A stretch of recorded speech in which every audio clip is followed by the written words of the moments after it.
Hello, I'm Cameron Beheshti, and this is a short video on tips about home oxygen. If you've seen my other video on the Hubble constant, I just want to clarify that I'm not actually a physicist. Physics is just one of my hobbies. Right now, I'm a person with a lung disease. So, the first tip is to put everything into a little bit of perspective for you if you're on home oxygen with a lung disease, or if you don't have it, but you know somebody who does. Now, up on the top of Mount Everest, I'm told, I've read, that the atmospheric pressure is about 33% of what it is at sea level.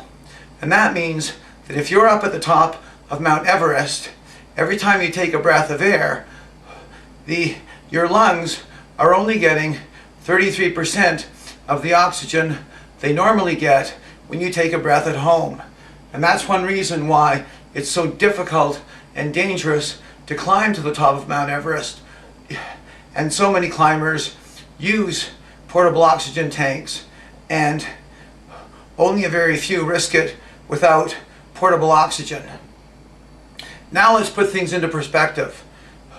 Before I qualified for home oxygen, and I'm not special, these numbers apply to almost anybody with lung disease who either needs home oxygen or is close to qualifying for it.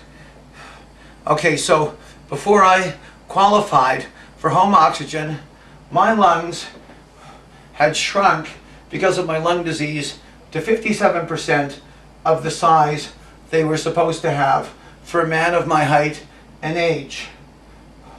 So with each breath, I only took in 57% of as much air as a normal healthy person would have taken in. Now, the next number is this one. Because of my disease, my lungs only transferred 48% of the oxygen in the air in my lungs into my bloodstream. This is the forced volume of my lungs, and this was the diffusion rate of the blood gases from my lungs through my lung walls into the bloodstream. Now, the thing about these numbers is I'm getting only 50% of the air, and I can only access 48% of the oxygen in the air, so you got to multiply those numbers to find out what my life circumstance was like. So we multiply those numbers, and when you multiply them, what you get is 27%. And what that means is that before I qualified for home oxygen, with each breath, I was only getting 27% of as much oxygen into my bloodstream as a healthy person living in my home at sea level.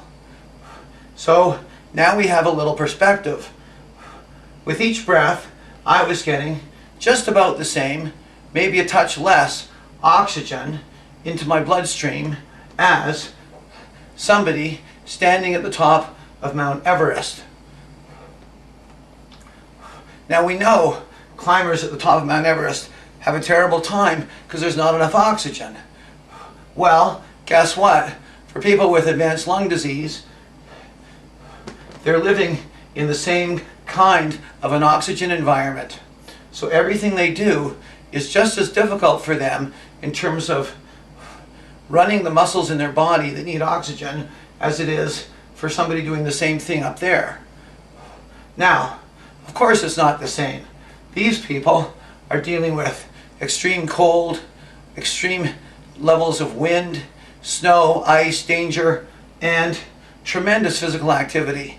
So it's fabulous what the men and women are able to do up there.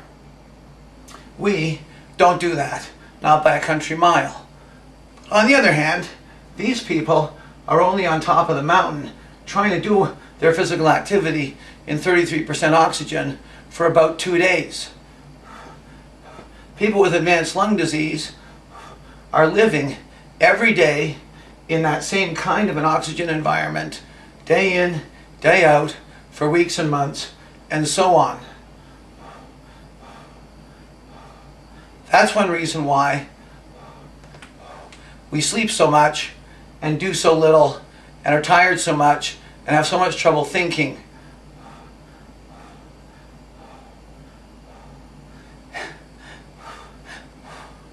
And it's kind of sad.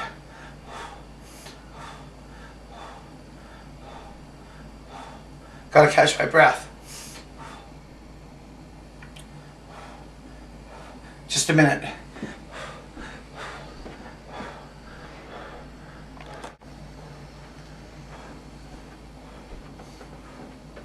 Now here's tip number 2. Before I went on home oxygen, before I qualified, I was living in this kind of an environment for over a year. So doing everything was extremely difficult. And one of the ironic and somewhat difficult, really hard things to deal with is that before you're on home oxygen, people can't see that you're sick because you look just normal. So people give you grief, give you a hard time for being lazy, for not helping out enough.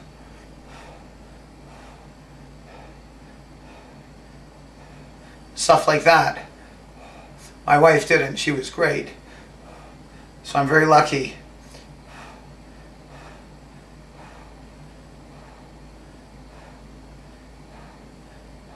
But it's a difficult thing because family members or extended family members or friends who can't see that you're sick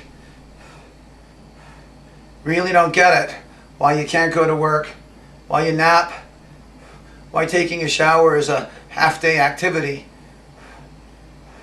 Because nobody can see that you're sick. Anyway, it does get a lot easier once you get the oxygen because first of all, you can breathe better, so you have more energy. And secondly, people are a lot more understanding because they can see this all the time.